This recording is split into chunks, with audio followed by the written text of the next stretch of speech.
ఓం నమో వెంకటేశాయ.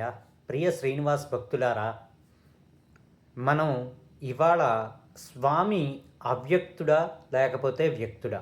అవ్యక్తుడా అంటే అసలు మనకి అక్కడ ఉన్నాడో లేదో తెలియకుండా అదృశ్య రూపంలో ఉన్నాడా, లేకపోతే ఇప్పుడు మనం చూస్తున్న విగ్రహ రూపంలో ఉన్నాడా? దీని గురించి మనం ఇవాళ మాట్లాడుకుందాం. చాలా కాలం పాటు ఆ శ్రీ మహావిష్ణువు ఈ తిరుమల కొండల్లో అవ్యక్త స్వరూపం. అంటే ఏంటంటే ఎవరికి కనపడకుండా ఉండేవాడు అని అంటారు. దీనికి కొన్ని దృష్టాంతాలు ఉన్నాయి.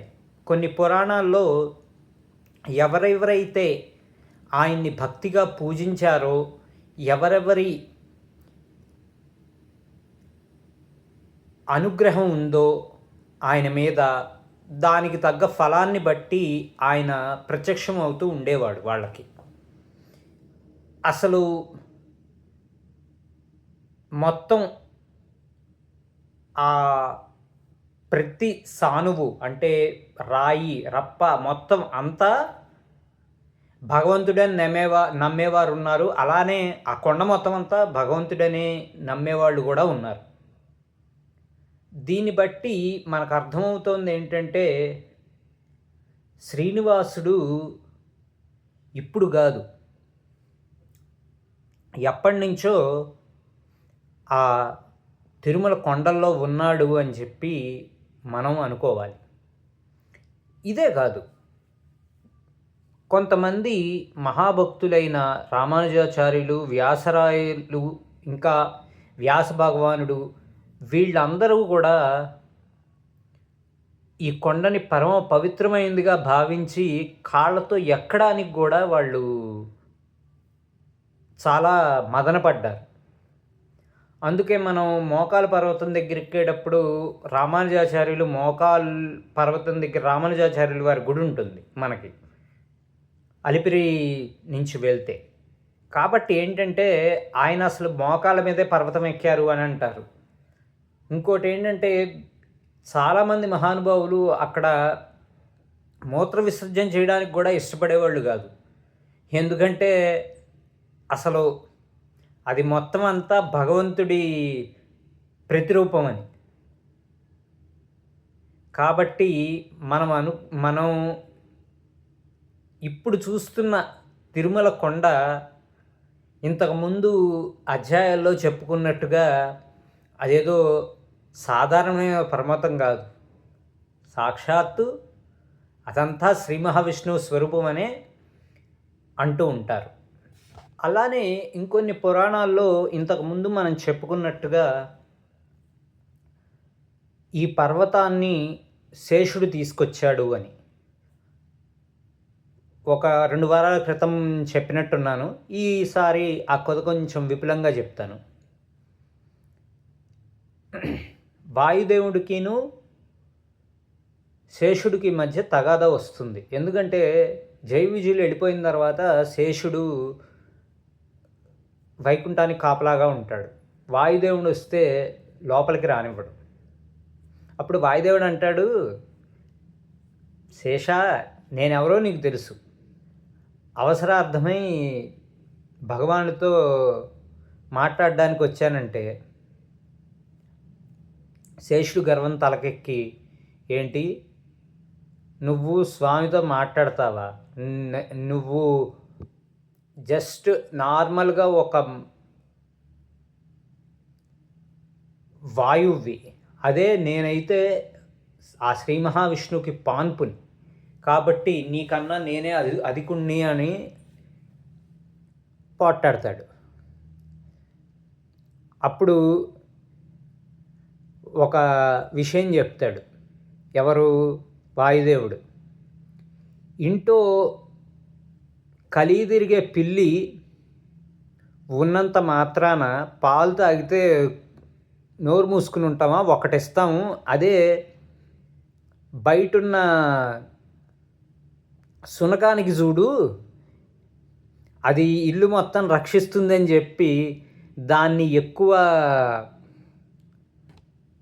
ఇది చేస్తూ ఉంటారు, ఎక్కువగా దాన్ని సాగుతూ ఉంటారు. అలానే అర్హతల గురించి మాట్లాడే అధికారం నీకు లేదు అని చెప్పి వీళ్ళిద్దరూ ఇలా గొడవ పడుతుంటే, దేవాదేవుడైన శ్రీమన్నారాయణుడు వచ్చి ఏంటి గొడవ అని ఇద్దరిని అడుగుతాడు. అప్పుడు స్వామి మీకోసం వచ్చానని చెప్పి వాయుదేవుడు చెప్తే, సరే శేష ఏంటి అలా చెయ్యొచ్చా అంటే, సరే మా ఇద్దరిలో ఎవడధికుడో మీరే చెప్పండి స్వామి అంటే, సరే నాకు ఇద్దరూ ఇష్టులే కాబట్టి నేను ఇప్పుడు చెప్పలేను. నువ్వెక్కువ వాయుదేవుడు ఎక్కువ అంటే, వాయుదేవుడు నా ప్రాణంతో సమానం. ప్రాణాత్ వాయురజాయత అని మనకి పురుష సూక్తంలో ఉంటుంది. కాబట్టి నువ్వేమో నా పాన్పు లాంటి వాడివి, నువ్వేమో నా పాన్పువి. అలాంటప్పుడు మీ ఇద్దరిలో ఎవరు గొప్పవాళ్ళని నేను ఎలా తేల్చగలనంటే, సరే స్వామి నేనే ఓ పరీక్ష ఉంది, అక్కడ మేరు పర్వతం ఉంది కదా, ఆ మేరు పర్వతానికి పక్కనే ఇంకో పర్వతం ఉంది. ఆ పర్వతం పేరు వెంకటుడు లేదా ఆనందుడు, రెండు పేర్లు ఉన్నాయన్నమాట ఆ పర్వతానికి. నేను ఆ పర్వతాన్ని చుట్టుకుని ఉంటాను. వాయుదేవుడు తన బలవంతం ఉపయోగించి దాన్ని లేపాలి అంటాడు. సరే అని చెప్పి ఇద్దరూ ఒప్పుకుంటారు, శ్రీ మహావిష్ణువుని సాక్షిగా పెట్టి. సరే వెళ్ళిపోయి మొత్తం చుట్టేస్తాడు ఆ ఆనంద పర్వతాన్ని. మొత్తం చుట్టేసి అప్పుడు పిలుస్తాడు, శేషుడు అంటాడు, ఓ వాయుదేవ నీ బలమంతా ఉపయోగించి ఎలాగైనా సరే నన్ను ఇక్కడి నుంచి లేపు అంటాడు. అసలు ఎంత చేసిన మొత్తం 14 లోకాలలో ఉన్న వాయువునంతా స్తంభింపజేసేసినా సరే వాయుదేవుడు వల్ల కాదు లేపడం. ఇంకా బ్రహ్మదేవుడు వచ్చేసి, శేషాన్ని ఆగ్రహాన్ని కాస్త తగ్గించు నాయన, నువ్వు ఇలా చేస్తే కష్టం, చూడు ఎంతమంది ప్రాణాలు పోతున్నాయో, నువ్వు ఇలా చేయకూడదు నాయన అంటే, సరే అని చెప్పి అప్పుడు కాస్త సడలిస్తే ఆ సందుల్లోంచి, ఆయన యొక్క సందుల్లోంచి వెళ్ళిపోయి వాయుదేవుడు ఆ పర్వతాన్ని ఎత్తి విసిరేస్తాడు. ఆ విసిరేసిన పర్వతమే శేషాద్రి. ఇప్పుడు మనం ఉంటున్న తిరుమల కొండని కూడా కొన్ని పురాణాల్లో ఉంది. సరే ఇదంతా పురాణాల్లో చెప్పిన విధంగా ఈ రకంగా రకరకాల పేర్లతో ఉంది. వెంకటాద్రని, శేషాద్రని, వృషాద్రి, నీలాద్రి, ఇలా చాలా పేర్లు ఉన్నాయి ఇంతకుముందు చెప్పుకున్నట్టుగా ఈ తిరుమల కొండకి. కానీ మరి స్వామి అవ్యక్తుడు అన్నారు. అవ్యక్తుడు అంటే ఏంటి? కనపడట్లేదు కదా. మరి ఎవరికి కనపడతారంటే ఇందాక చెప్పుకున్నట్టుగానే ఎవరైతే భక్తిగా ఉంటారో స్వామికి, ఆయనకి అన్నిత్యం ఆయన్ని స్మరించుకుంటూ ఉంటారో వాళ్ళకి ఖచ్చితంగా కనపడుతూ ఉండేవాడు శ్రీ మహావిష్ణువు. సరే బ్రహ్మదేవుడు ఒకసారి అడుగుతాడు శ్రీ మహావిష్ణువుని, స్వామి కలియుగం మొదలైపోయింది, జనాలు ఎన్ని పాపాలంటే అన్ని పాపాలు చేస్తున్నారు, ఒక పాదంలో ఉంటుంది ధర్మం, ఆఖరికి మంచిగా ఉన్నవాళ్ళు కూడా మారిపోయే రోజులు వచ్చేస్తాయి. అంతేకాదు ప్రభువులు అంటే ఎవరైతే పాలిస్తూ ఉంటారో వాళ్ళు కూడా మనకి ఖచ్చితంగా రాక్షసుల్లా తయారవుతారు. ఈ కలియుగ ప్రభావం అలాంటిది, ఎన్ని నరకాలైనా సరిపోవు, ఇంకేమీ చేయలేని పరిస్థితి వచ్చేస్తుంది. వీళ్ళ అందరినీ బాగు చెయ్యాలి అంటే నువ్వు నీ అవ్యక్త స్వరూపాన్ని వదిలి వ్యక్తుడు అవ్వాలి స్వామి అంటాడు. అది ఎందుకు? కలిపురుషుడికి శ్రీ మహావిష్ణువే వరమిస్తాడు. ఎందుకంటే యుగం అలాంటిది, మొత్తం అంతా ఒంటి పాద మీద ధర్మం నడుస్తుంది. ఇంకా అందుకనే మనం చూస్తున్నాం కదండి, ఎక్కడెక్కడ పరిస్థితులు ఎలా ఉన్నాయో అనేది మన అందరికీ తెలిసిందే కదా, కొత్తగా చెప్పేదేముంది. అందుకనే మనకు వీలున్నంతలో మనం మన కోరికల్ని ఆపుకోగలిగి ఆయన మీద దృష్టి పెడితే ఆ శ్రీనివాసుడే చూసుకుంటాడు మనని. సరే, ఇంకా ఇలాంటి పరిస్థితులు ఉన్నాయి అంటే, స్వామి నువ్వు అవ్యక్తుడుగా కాదు వ్యక్తుడు అవ్వాల్సిందే అని చెప్పి అంటాడు. సరే అని తదాస్తు అని వరం ఇచ్చి వ్యక్త రూపంలోకి వచ్చేస్తాడు. అంటే ఎక్కడ ఇప్పుడు మనం చూసే తిరుమల కొండ మీద ఉన్న సాలగ్రామ శిల ఏదైతే ఉందో అది సాక్షాత్తు శ్రీ మహావిష్ణువు అండి. లేకపోతే ఆయన ఉన్నాడు కాబట్టే మీరు ఎన్నిసార్లు తిరుమల వెళ్ళండి, అన్నిసార్లు మనం ఒక రకమైన ఆనందానుభూతి ఎందుకు పొందుతాం. అక్కడ ఉన్నదే ఆనందుడు, ఆనంద నిలయం ఆయనది. ఆయన ఉన్న చోటంతా ఆనందమే కదండి. కాబట్టి మనకి గనక నిశ్చలమైన భక్తి ఉంటే స్వామి నిజ రూపంలో కనపడతాడండి. అంటే మాలాగా మనుషుల్లాగా కూడా కనపడతాడు. కానీ మనం అంత బుద్ధి ఉండదు కదండి మనకి. మనం అంటారా, మనకి 24 గంటలు ఏవో ఒకటి, ఇదిగో మన కోపాన్ని మనం ఆపుకోలేము. మన ఎవరైనా ఒక మాట అంటే వాళ్ళని తిరిగి 2 మాటలు అనేదాకా మన బుద్ధి ఆగదు. ఇదంతా ఏంటంటే మాయ ప్రభావం. ఎందుకంటే అది మనం ఏమనుకుంటాము అంటే మన మనసులోకి తీసుకుంటాం అనుకుంటాం. కానీ మన అంతరాత్మ చెప్తూ ఉంటుంది. ఏదైతే జీవుడు ఉంటాడో లోపల,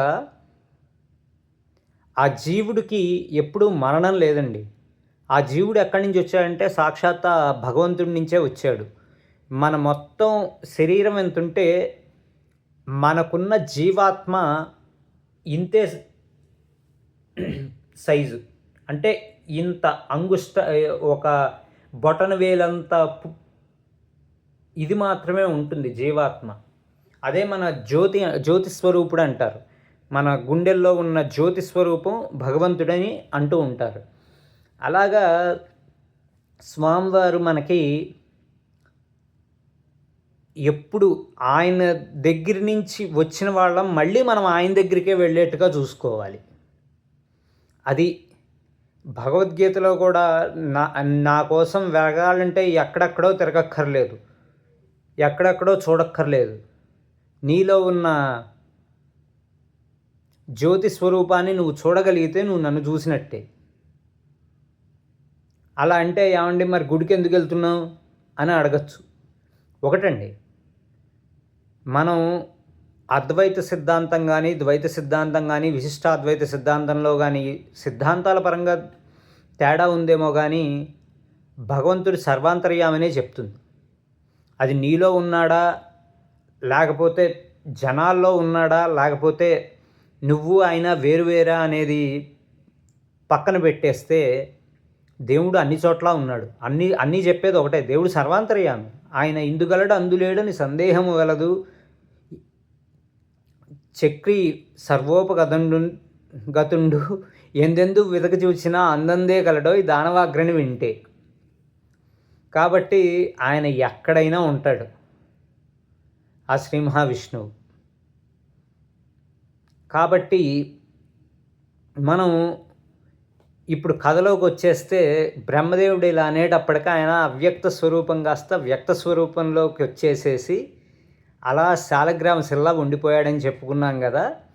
ఇంకా ఇక్కడ ఏం జరిగిందంటే చాలామంది, ఒక్క బ్రహ్మదేవుడు అనే కాదు, సనక సనందనాథులు వాళ్ళందరూ కూడా స్వామి నువ్వు వ్యక్తులమైతేనే ఈ జనాలు నిన్ను చూసి నేను ఈ దర్శనం చేసుకుని వాళ్ళ పాపాలు పోగొట్టుకుంటారు. అందుకనే మీరు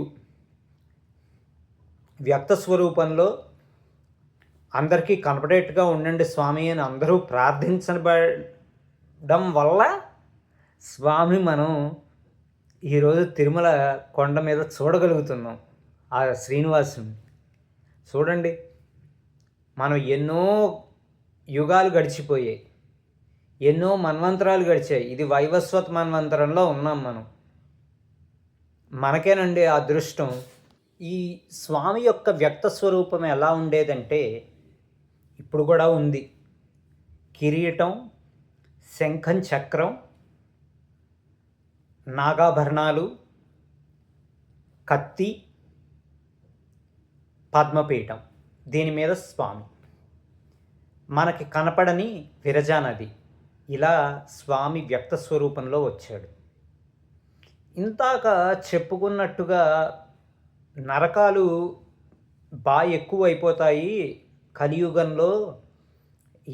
వీళ్ళు చేసే పాపాలకి ఎన్ని నరకాలు ఉన్నా చాలవని చెప్పి శ్రీ మహావిష్ణువుకి బ్రహ్మదేవుడు చెప్పడాన్ని మనం గమనిస్తే అసలు స్వర్గాలు నరకాలు అనేవి ఎన్నైనా ఉంటాయి.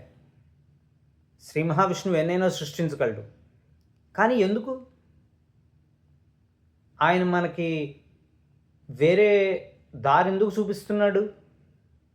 మనకి స్వర్గం నరకం కాదు, మోక్షస్థానం కావాలి. మోక్షస్థానం అంటే మోక్షాన్ని ఇచ్చే భగవంతుడు కావాలి. ఆయనే శ్రీమన్నారాయణుడు.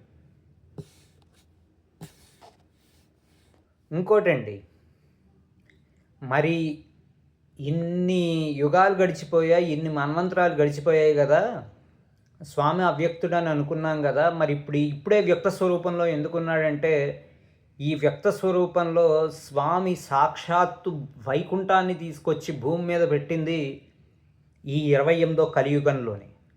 అంటే ఇప్పుడు మనం నివసిస్తున్న ఈ కలియుగంలోనే 28వ కలియుగంలో మనం పుట్టడం అనేదే మన అదృష్టం. ఎందుకంటే మిగతా ఏ కలియుగాల్లో పుట్టిన వాళ్ళకి ఆ శ్రీనివాసుని దర్శించుకునే భాగ్యం కూడా లేదు. ఎంతో నిష్టతో పూజ చేస్తే కానీ ప్రసన్నం కానీ శ్రీమన్నారాయణుడు ఈ కలియుగంలో మాత్రమే, ఈ 28వ కలియుగంలో మాత్రమే మనకి తిరుమల కొండపై అవతరించి మన కష్టాలని అన్నీ తీరుస్తున్నాడు ఆ స్వామి.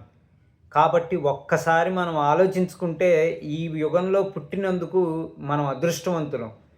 అందుకనే వీలున్నంత మటుకు మనం ఆ స్వామి యొక్క నామాన్ని తలుచుకుంటూ వీలున్నంత మటుకు ఆ స్వామిని పూజిస్తూ మనం ఈ జీవితాన్ని వదిలేసుకోవాలి.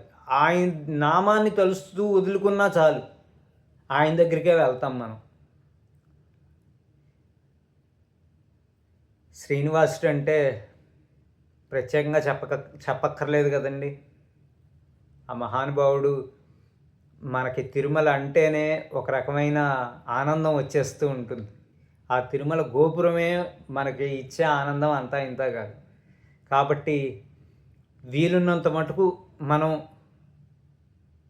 స్వామిని రోజు ప్రార్థన చేస్తూ, స్వామికి దండం పెట్టుకుంటూ, స్వామి నామాలని తలుస్తూ, ఆ ఏడుకొండల వాడికి మనస్ఫూర్తిగా ఆయనకి భక్తితో ఉంటూ ఈ వారం ముగిద్దాం. వచ్చే వారం వకుళమాత గురించి, వరాహస్వామి గురించి చెప్పుకుందాం. ఓం నమో వెంకటేశాయ.